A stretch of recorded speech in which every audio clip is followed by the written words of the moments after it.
In the most important election battle this year in November, the Bharatiya Janata Party is determined to hold on to Maharashtra in its effort to reclaim the political narrative after the 2024 Lok Sabha elections. The strategy of the BJP for Maharashtra is multifold. Topmost is the game changer scheme to put rupees 1500 every month in the bank account of every eligible woman in the age group of 21 to 65 years. Two installments of the amount have already been sent to over 80 lakh women in the state. Second strategy is the BJP's aim to surmount the rather small 0.4% vote difference between the Mahavikas Aghadi and the Mahayuti, which is the NDA. The alliances had squared off in the Lok Sabha polls, and the MVA had got just a 0.4% vote share more than the Mahayuti. The BJP feels it can overturn this now. The party also feels it has come back from much larger deficits in earlier polls.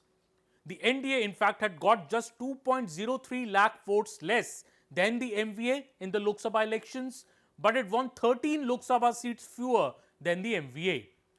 The third strategy of the BJP is to send its two most successful union ministers, Bhupendra Yadav and Ashwini Vaishnav, as the in charge and the co-in charge respectively of Maharashtra, a decision which was announced last June. Well, these two men were also put in charge of Madhya Pradesh last year when the party seemed to have its back to the wall in a state after ruling it for nearly 3 decades. Many did not give BJP more than 60 seats in MP at the start of the campaign in Madhya Pradesh, but the BJP ultimately finished with a big majority of 163 seats. Well, the same team of Yadav and Vaishnav is now in charge of Maharashtra, where the NDA has seen reverses in the Lok Sabha. The infrastructure push by the ruling alliance in Maharashtra is also expected to be a mainstay of the campaign. But the big hope is the Ladki magic for the BJP.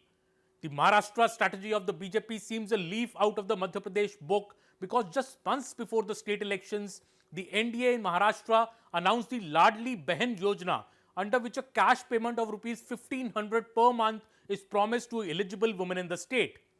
Last month, the Maharashtra government transferred the first two installments in one go, and the third installment is expected to be credited this month around Ganesh Chaturthi.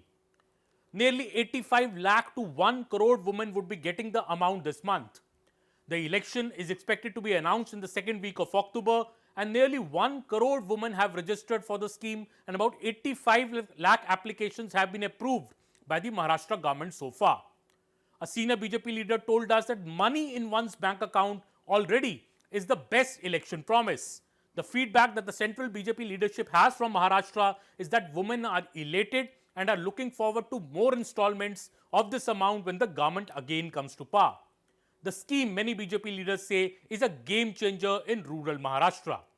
This is also where the NDA is keen to win big, the rural regions of Western Maharashtra, Marathwada and Vidarbha. In fact, Chief Minister Eknath Shinde in Nagpur just last Saturday said that the amount under the scheme would be increased first to rupees 2500 and then to rupees 3000 if its government comes to power with greater power. Well, this has generated even more interest in women for this particular scheme. This is what the BJP feels. Similarly, in Madhya Pradesh last year, we saw then Chief Minister Shivraj Singh Chauhan launch the Ladki Bahina Yojana, for which similar caste transfers to women before the elections had worked wonders for the party. The new Madhya Pradesh government is continuing to pay rupees 1250 under the scheme to eligible women in Madhya Pradesh. The BJP also tasted luck with such a promise in Chhattisgarh last year, when the cash payout to women was announced belatedly as an election promise, and BJP swept the election in Chhattisgarh, a state where few gave it a chance. The BJP is confident of a similar turnaround in Maharashtra. So much so that the Mahavikas Aghadi, the opposition, has now promised that it would increase the amount under the scheme to rupees 5,000 to even rupees 10,000 if it is voted to power. The alliance dynamics of the NDA in Maharashtra are also interesting. The word is that all three parties will be fighting together in Maharashtra, although Ajit Pawar has proven to be a sort of a drag in the Lok Sabha elections, winning only one of the 4 allotted seats to his party, and he came up with the worst strike rate amongst all the parties. In the Lok Sabha elections, however, public sympathy seemed also with Sharad Pawar and Uddhav Thackeray factions of their parties, but the BJP now feel that the advantage will wane out by November.